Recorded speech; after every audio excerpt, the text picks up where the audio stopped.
Welcome to Your Daily Detroit for Monday, June 3rd, 2019. I'm Jer Stays. And I'm Sven Gustafson.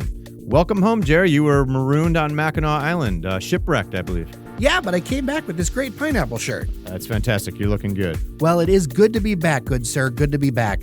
Here's what to know and where to go around Metro Detroit after we pay some bills. Daily Detroit is brought to you in part by Repurpose. That's where you can hire top tech talent in Detroit faster. Download their free startup salary report at repurpose.co. And of course, we'll have a link in the show notes. Also, thanks to Milo for their support of the Daily Detroit podcast. Milo is a marketing agency that produces amazing experiences for audiences. They partner with their clients to drive business and create innovative content. Do cool stuff with them at milo.agency. Okay, Jer, as mentioned, you are fresh from the boat back from Mackinac Island. How'd it go up there at the Mackinac Policy Conference? I navigated all the seersuckers well. I swam through the bourbon seas, and I emerged with some really great conversations about what's happening in Metro Detroit and Michigan in general. Yeah, as I've mentioned, I think on previous episodes, I in a previous life worked on the island for several seasons. I used to joke that it was like it's 8 miles around and it's like surrounded by a sea of alcohol. Did you partake of the, legendary nightlife there? I did, of course. I tried a yellow bourbon at the recommendation of none other than Nolan Finley. I felt fancy. I much fancier than I think I deserve for this island. So we did about 10 interviews up there. One of them already aired. That was with Dan Carmody of Eastern Market. Had a great conversation also with the head of the Detroit Economic Growth Corporation. We talked about incentives, the way that works. Had a good kind of back and forth around that. Talked to Patty Poppy, head of Consumers Energy, really concerned about education and all the things happening or not happening in Michigan. And then there was a lot of them, but another one I wanted to highlight, they'll be coming up later this week, talked to Khalil Rahal and also the head of Wayne County's road division to kind of go through what are the needs on like the Wayne County basis. We know that a lot of our listeners are not just in the city of Detroit, but also in Wayne County. You think about suburbs like Livonia, Grosse Pointe, Northville, all of that. So I thought it was a really interesting conversation. We really got into the weeds. I'm pretty excited about sharing that one. Cool. So we've got a lot of interviews to trickle out over the next couple of weeks and everything. We look forward to those. Jer, obviously the big news last week was the signing of no-fault auto insurance reform on the island. Governor Whitmer and the legislative Republicans all coming together, the Kumbaya moment. You had a take on that on dailydetroit.com. I have it up there. I'm excited there was a Kumbaya moment. I very much am. I'm excited there's going to be a reduction in rates. I also am kind of looking at the details, and I feel like this came together very quickly. I think there's going to be a lot of fallout over the next few months that we might not realize is going to happen. Again, it's great that they had a bipartisan deal. I just wonder where are we going to end up sitting and looking at this 18 months, 24 months down the line. Yeah. You also came out on Facebook with your own list of takeaways, which was really interesting. Yeah, I just kind of lit it up. Sometimes I kind of use Facebook as a scratch pad for ideas for the show. It's kind of your toss and match and walk away as, whatever is behind you blows up and you walk away with your aviator shades on. I wonder if I should use that GIF or GIF on the Daily Detroit Facebook page more often. It's a GIF, not a GIF. It's not a giraffic interface. I would love a giraffic interface. Giraffes are cool. It's graphic. All right. Well, the thing is, though, giraffes or giraffes, last week was a whirlwind, and I've been trying to think about my main takeaway from Detroit and basically from the conference focused on Detroit. And, the last couple of weeks, Sven, we've had a lot of really interesting conversations, some of them up there, but also down here, folks on different sides of this whole what is the future of Detroit debate, right? We had folks that did not like the Grand Prix very much on. We had folks that are very pro-business. We've really tried to hit the gamut here on the show. Here's what I think so far. Detroit's comeback, in reality, has a really long way to go and a long runway to make happen. I think there's a lot more years of things to roll out. This is nowhere near done. It requires a lot more investment. And just looking at the raw numbers that people are talking about, I really feel like and I know this will be crazy to some, but I feel like we need like 10 Dan Gilberts plus a flywheel of smaller investors. Like, I really think that we need to get things sparking here, and there's just simply isn't enough money floating around for this to be like a real equitable comeback. There's just not enough money to hire the people right now. Mm-hmm. Well, we've talked offline a lot about how outside of Dan Gilbert and the platform and Saxy, a couple others, there's really not anybody who is showing competence at doing like large scale development. Apologies if I'm like missing somebody in that list, but there's just, it's a very small number of people who are making most things happen. Well, and it's just not enough money in players, right? You want an ecosystem to happen. You want more organic growth too. But aside from, it's great that Dan Gilbert's doing all this stuff, but let's not forget he also had a stroke. And that was something that people were worried about, although he has a very competent. Reportedly, right. Okay, so but what about on the island like led you to think about this, I guess? Well, I think one of the key conversations, and we had this in the podcast feed already, is sitting down with Dan Carmody of Eastern Market.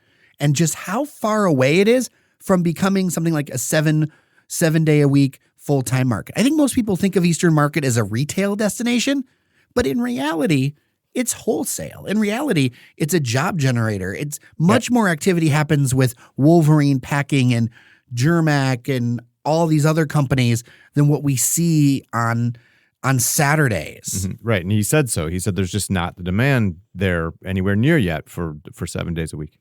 And that leads into another question about greater downtown in general. A lot of people are saying, why isn't there a Target? All this other kind of stuff.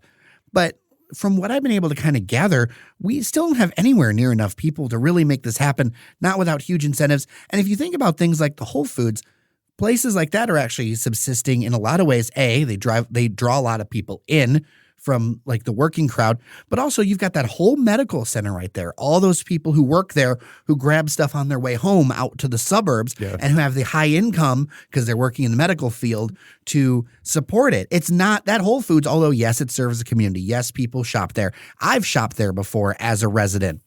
But they have to depend on the large employment center right nearby there from the DMC. If you're making $100,000 a year, a lot easier. It's a lot easier nearby and everything. Yeah. Yep. So it's a different. I think a lot of the economics about Detroit are what I'm learning. The more and more I do this, is that the headline is one story, and then there's like 3 different lines underneath, often conflicting and often confusing with Detroit's economy, and that really ties to something that sits in for me, and I think maybe you've realized it too because we've done a lot of traveling lately. Is that the scale of economics to make things work in Detroit? We just don't really know what it is. I mean, we've been beat down for so long. We think, what's happening in one area is like this huge breakneck pace, but in reality, it's not. It's big. It's important, but it's not that big. It's not a huge, big wheel turning. It's a few developments in a few different places. I did a little math and figured out that downtown's Chicago, 5 or so square miles, has about 130,000 people. And I took a look and did some numbers. I'm not saying we're going to be exactly Chicago, nor should we be. It would take a long way. But I'm going to think specifically about downtown. I'm going to think specifically about the fact we've lost so much population in this city. Well, Detroit's 7.2 square miles of greater downtown Detroit could absorb the entire suburb of Sterling Heights, which is about 130,000 people, and still not be anywhere as dense as downtown Chicago. There's so many holes. And if you think about the building boom that would have to be made, forget 130,000 people. Think serving half of that, 65,000 people. Think about that building boom and how big that would have to be in the 7.2 just to get half of that. Think of all the surface parking lots we'd have to fill in with buildings. And I think I'll kind of leave you with a little number that was really stunning if you think about scale, because I really want to drive home this point about scale and how much more runway there is and how much we need to get into the system. There were less than $400 million in investments in new ventures, think startups, businesses, that kind of thing, like new things in the entire state of Michigan last year. So less than $400 million. That seems like a lot of money, right? San Francisco alone, the city region of San Francisco, they do $28 billion a year. New York, $13 billion. And I thought about that. I'm like, we're not going to be those, and that's okay. but we need to get better scale. 400 million across the states. Well, that's what nowhere we're near competing enough. against. Yeah. Yeah, like that's not even like it or not. So I have an idea that I want to start pushing out there. I think could be really good for the entire region. I would love to see a modest goal. I think this is a modest goal of $1 billion of new investment in the city of Detroit for new ventures, not just the big, huge companies we talk about, but like smaller ventures, things that are on the ground that help people. I'd like to see $1 billion in Wayne County. I'd like to see $1 billion in Oakland and $1 billion in Macomb. Billions and billions and billions, as somebody we know likes to say. And billions and billions and billions and billions and billions and billions. Because the thing is that we need these kind of flywheels happening. We need that kind of investment. And we still have a long way to go, especially with new ventures. Bold call, Jer. So one thing that jumps out at me is I don't hear anything from the island about road funding, and that was expected to be a big topic of conversation. What gives? I think there's still a lot of dealing going on. I think a lot of people are holding tight because they want to try to get another one of those bipartisan deals going on, right? It's really hard to negotiate these things in public. But I'd like to give some context to this debate, considering we kind of have, different ideas out there, and people have said, oh, we don't want to raise taxes, oh, this and whatever. So I saw an interesting piece that I'll link to in the show notes by a guy named Ronald Fisher. It was in Bridge magazine, right? Yep. Our friends at Bridge. He's an economics professor at MSU. That Michiganders right now pay on average about $12 a month in gas taxes every month. I didn't know that. I felt like it was a lot more. And we're talking about these cents increases and different levels. But right now we're paying just $12 a month in it, which that seems like really, really cheap. And it definitely made me think, you got to watch out for this like percentage versus real dollar thing when people are pushing something.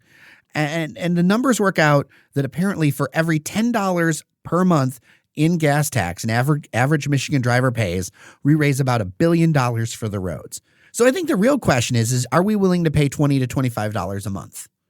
I think that's how we have to take this debate instead of it being so complicated out there in the ether. Are you willing to spend $20 or $25 a month for $2.5 billion? Or are you willing to spend $10 a month? What is it that you're willing to do? And let's simplify this down and make this more straightforward. I know there's not a lot of trust of government. That was the one thing that everybody understood. The public does not trust the government on this issue. There's a lot of stuff that's been promised in the past that has not come to fruition. I think in part because we kept trying to sell these fixes as real fixes when they were in reality nowhere near enough. A lot of experts are saying this is near enough. So let's see how this goes. Could a more focused regional transit plan have life? Maybe.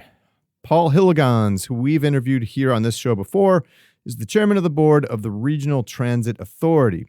Speaking on Carol Kane's show, Michigan Matters, he suggested that a new proposal could be coming. Hilligans said there's strong support where there can be fixed route service, but far-flung rural areas aren't interested in transit. However, the current RTA legislation would need to be amended to redraw the lines, not along county lines, but to include various pro-transit cities. One thing we've learned is that people who need to commute from the city to the suburbs to a job, or from the suburbs to the city for a job or critical health services, can't afford to have that service interrupted in an opt-out community. We really do need a flow of service, bus lines and potentially commuter rail that connects.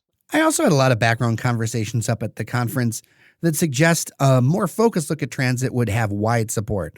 I mean, look what happened with auto insurance. It's clear when companies flex their muscle, things happen. But I'd expect something with a much more limited service area than last time around. So you're saying just like with the Q line, when billionaire business owners snap their fingers, things happen? Go figure. There were more mortgages issued in the city of Detroit in April 2019 than in any other month in the last decade. Lenders issued 140 mortgages in Detroit in April, compared to 97 in April of 2018. The Multiple Listing Service and the city of Detroit say that the last time this happened was before the Great Recession in 2008.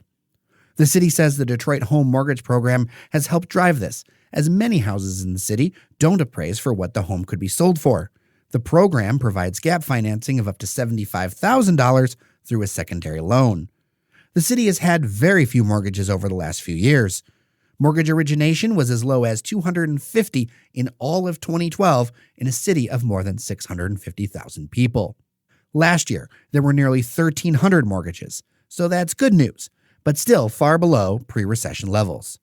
Most home sales in the city of Detroit are cash transactions, which isn't the case in most of the United States. It's also ironic as the two largest mortgage lenders in America, Quicken Loans and United Shore, are headquartered right here in Metro Detroit. The Detroit City Council is weighing a plan that would cut parking violations in half for city residents, but not for suburbanites, people who work in the city and pay city taxes, or other out-of-town visitors. According to the Detroit News, the plan would cut the $45 tickets by 50% for city residents if they pay within 5 days. Supporters say that would help improve the rate of collecting fines and give a break to residents in a city with a high poverty rate. Drivers would need to reside in the city and have a vehicle registered to a valid Detroit address.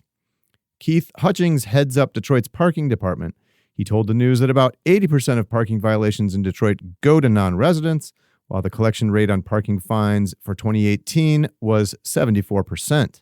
Parking fines and late fees increased under former emergency manager Kevin Orr during the city's bankruptcy. Jared, this feels like something that could really generate a lot of blowback if it ends up going through. Oh, I can just imagine the internet commenters now. I am obviously no lawyer, but I got to ask, is this even legally possible? For instance, the city couldn't force people to live in the city with a city job. I don't know how this works, but this feels kind of weird. Well, the news story said that the city's legal department vetted it and said it was, we gave it the all clear. All right. But the mayor's on board too. Well, I get the sentiment on this. I mean, I totally understand the sentiment, but you're right. People will not like this one. In other parking news around the region, Royal Oak opened up their new garage downtown on 11 Mile over the weekend. You get 2 free hours during the day, then it costs 75 cents an hour. After 5 p.m., it's a flat rate of $5.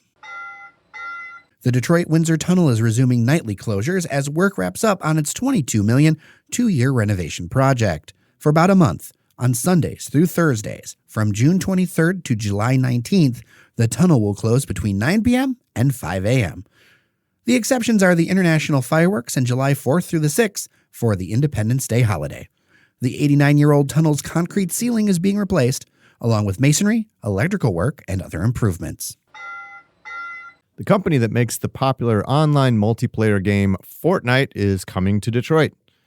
Crane's Detroit Business reports that Epic Games plans to open a small office downtown by year's end. They're currently hiring to fill 10 to 15 positions. But instead of developing Fortnite, the company hopes to expand its market in the auto industry through its Unreal Engine, a design tool used in product design and manufacturing. Epic says the technology is capable of creating photorealistic scenes and immersive artificial and virtual reality experiences. It also offers the ability to import data into an editor with no plugins needed. Ford used the tool in its VR-powered unveiling of the 2020 Explorer in April at the New York Auto Show.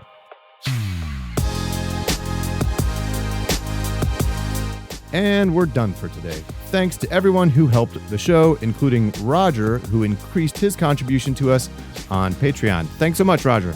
Also, thanks to Nuri Gojai, our spirits advisor, who is heading soon to New Zealand. And congrats to the guys over at the IT and the D podcast, who will record their 300th episode later tonight. I remember those days in the Russell Boys. It was mighty fun. Golf clap. Also, thanks to Cheyenne Nocerini and Randy Walker. I'm Sven Gustafson. Thank you so much for listening to Your Daily Detroit. And I'm Jer Stays. Take care of each other, and we'll see you around Detroit. You're listening to the Podcast Detroit Network. Visit www.podcastdetroit.com for more information.